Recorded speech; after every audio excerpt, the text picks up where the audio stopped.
Hi, today I thought that we will just look at antioxidants and these vitamin supplements in a slightly, critical view. I remember when I was doing MBBS and even before that, there was a huge hype about these antioxidants, beta carotene, then beta carotene becomes vitamin A, then vitamin A supplements, then vitamin C supplements, then vitamin E, which is supposed to have an anticoagulant effect and will prevent strokes. The other antioxidants were supposed to prevent cancer. Now, how did this come about? This idea that antioxidants will, are beneficial to the body and may prevent cancer. Well, this is illustrative. This whole episode is illustrative of how you can go wrong just extrapolating from theory or from physiology, from biochemistry, just to see something whether something works well or not.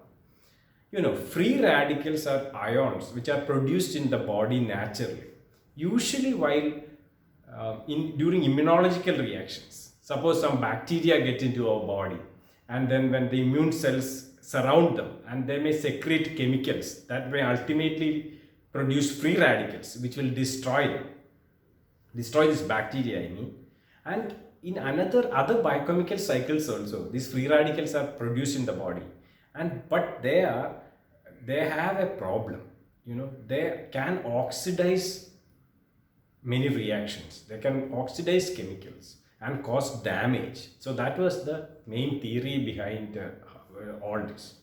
So it was proposed that our aging, the way we age and die, and are due to an accumulation of tissue damage caused by these free radicals. All right. So these free radicals damage our DNA, then they damage our cells, then the cell membranes, and then ultimately lead to disease and death, or degenerative diseases and death. So this was like a huge thing. Plus, cancer, there may be theoretical mechanisms why it may produce cancer. So, antioxidants like vitamin A and vitamin C, etc., beta carotene, are all naturally present in the body, and they act by countering these free radicals. Okay, so it was proposed that if you take more, it will if you take more of these antioxidants, it will prevent these free radicals from acting and promote good health and prevent cancers.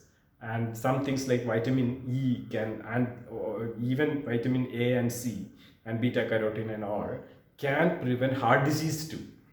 So this was the broad idea. See, the problem with this is that when you extrapolate from theory like this, there are various ways of arguing for that and against that. So just as you can argue for antioxidants, you can argue for, say, free radicals are used by immune cells to fight bacterial infections.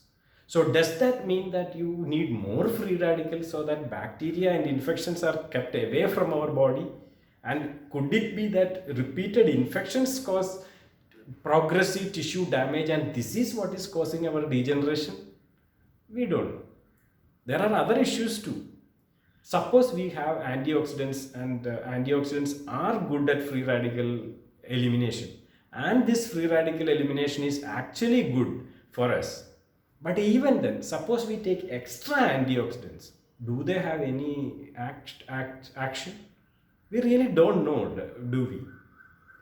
Because suppose we have a full tank of petrol or 1 liter of petrol in our car, both are enough to get us from 2 kilometers from my house to my hospital, for example. So 2 liter is more than enough, and a full tank doesn't help. And what does this extra free radicals do? Suppose, antioxidants do. Suppose I take extra antioxidants, and suppose they are all excreted in the urine, or suppose they are all accumulating in my liver, and whatever is accumulating in my liver may just sit there doing nothing, or it may actually be harmful. How do you know? So from theory, it is difficult to say. Then people were looking at natural kind of data, observational data, And you find that anywhere in the world, you go to any population, you find that people who eat more fruits and vegetables have slightly better health. Okay. But there's even a problem. Okay, that still, lot of studies have shown that fruits and vegetables are beneficial. But on the face of it, it is very difficult to tease apart the data bit, because a group of people who regularly take fruits and vegetables are systematically different from ordinary other human beings. Why? Because they may be quite interested in their own health. They may smoke less, then they may eat less, they may exercise more, they may be in a higher socioeconomic status, their stress levels may be low, and they may take prompt treatment for any risk factor or any other disease which they might have, like hypertension, diabetes, etc. So there can be problems like that. This same problem can also be there if you look at people who are naturally taking antioxidants, just taking vitamin supplements. They may be more interested in their health. So some preliminary data did suggest, especially some case control studies of beta carotene levels in people who had cancer and who did not have cancer, showed some preliminary data, and an article came out even in Nature, showing that there was a slight advantage to having more beta carotene in your blood. Then the whole thing exploded, and everyone started getting this idea that antioxidants are good, and this antioxidant industry just exploded. The food supplement industry itself is a huge industry, and almost at the same level as the pharmaceutical industry. In fact, the pharmaceutical companies are the ones which, for a large part, who brings out these food supplements as well. So the whole thing exploded, and they can advertise, and people can prescribe them without anything, and they can buy them over the counter. So this whole thing exploded. But after that, a decade or 2 decades have passed after all this. And what is the thing now? The strange thing is that there have been developments after all this, and most of us don't seem to have any idea of what has happened after that, including doctors. What has happened is that there have been studies in Finland immediately after that, a cohort study of 30,000 people who were at high risk of lung cancer, and they were separated into two arms, and one group was given antioxidants, beta carotene and vitamin C. And then they were followed up for a long time, and then it was found that the rates of lung cancer was slightly higher in the group which got the antioxidants, and even the death rate was higher in the group which got the antioxidants, both due to lung cancer as well as due to heart disease. Then there was a trial called CARET, C-A-R-E-T, CARET trial, which had some 15,000 participants, which was stopped prematurely because it showed after a few years that the risk of getting lung cancer and heart disease was more in the antioxidants group. So it was deemed unethical to continue the study, and it was stopped. Now, if you go to the Cochrane review, the grand site where you see all the medical evidence for most things nicely laid out, you can see that there have been a meta-analysis of 4 trials of antioxidants for cancer. And not only did the whole the whole meta-analysis included around 1 lakh people, 100,000 people, and it found no evidence for any benefit for antioxidants, and there was a slight evidence for some harm due to antioxidants. Very interesting, isn't it? And there are some around 15 meta-analysis from around 15 trials for heart disease too. Vitamin E and vitamin A and beta carotene and vitamin C is demonstrated to have absolutely no effect on heart disease too. And there is some evidence of some harm in some of the arms, which we don't know why. So you just look at it.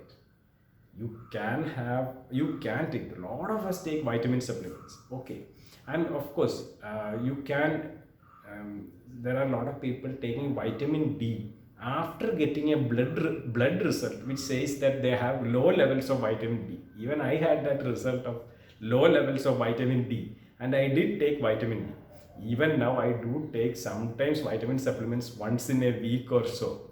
I don't know exactly why I do that, but that is actually unlikely to cause anything. Okay, and it's unlikely to give any benefit, I think, and it's unlikely to give any harm too. But it is definitely possible. Even from theory we know that vitamins like A, D, E and K will produce hypervitaminosis in large doses. So large doses is definitely harmful, and even moderate to low dose there is no evidence that there is any benefit, and there's actual evidence that there may not be any benefit. So this is how things stand today. Please subscribe to my channel for more thought provoking content like this. And please comment. Please comment, and I want to know how many of you are watching my channel, and what are the further controversies in science, or what are the interesting aspects in science, or what are the foundational aspects. And I'm very much interested in these existential questions like how the universe came about, and how, and issues of evolution, human evolution, all that sort of thing. And please tell me what you are interested in, so that I can prepare and present more to you. Only if you comment will I understand that whether you are interested in my channel and would want more of my content. Thank you.